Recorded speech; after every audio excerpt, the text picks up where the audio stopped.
everyone, it's me, the Otaku Fangirl here to review episode 4 of Katsugeki Touken Ranbu. And oh boy, we have a new sword boy at the end of that episode. But before I get into that, so with this episode they make their way to Edo, and they are trying to make sure this talk between these two important people goes well, and the Time Retrograde Army does not mess it up. And things don't go exactly according to plan, because, well, first of all, I want to mention Kane and his little moment where he's kind of wanting to be like Hijikata and protect what he wanted to protect, because that's kind of a thing with these sword boys, is they think back to their previous masters, some of them at least, and kind of want to be like them. And with Kane, you know, he was sitting there like, so his shoulders were like this or whatever, and I was like, oh man, you can't. And Yage was like, hey, that's not our master anymore. Your master is Saniwa, so stop it.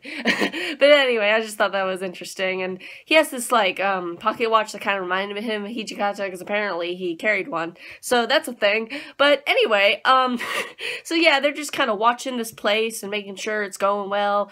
But of course, the Time Retrograde Army shows up and is here to mess everything up. But, yeah, so they kind of do this splitting up thing, because there's this new enemy called an Otachi that's really, really powerful. And even the great Spear of Japan, or whatever, Tombikiri, or whatever his name is, it has a hard time fighting it, and it's like, wow, okay, and all of them really had a hard time fighting it, and they decide to split up so that some can go to the ship, because it's a ship that's apparently not supposed to be there, and that's because it's trying to fire cannons at the place, and so make sure I think it's the Tokugawa era, make sure it stays, but if this negotiation goes through, that's gonna, like, fall apart or something like that, so that's why yeah, that's happening.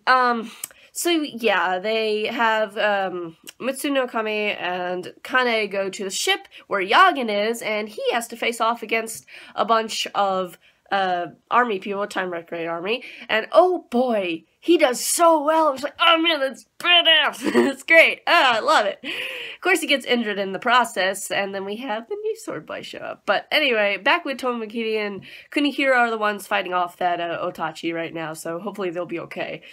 I hope. Because we don't know how that turned out quite yet. And, yeah, then we just have a new sword boy come from the sky. Like, when that started happening, they're like, oh no, it's more of the enemy.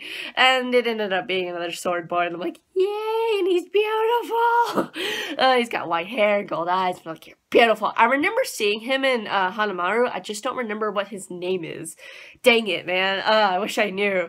Because, and it's funny, I watched the dub of Hanamaru, so hearing his Japanese voice is a little odd to me, but I'm like, okay, so that's what it sounds like.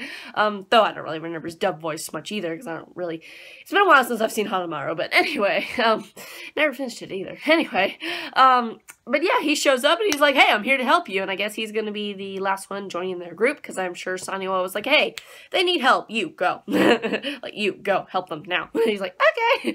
At least that's what I feel like happened. But anyway, interested to know his name. It's probably a really long name that's hard to remember.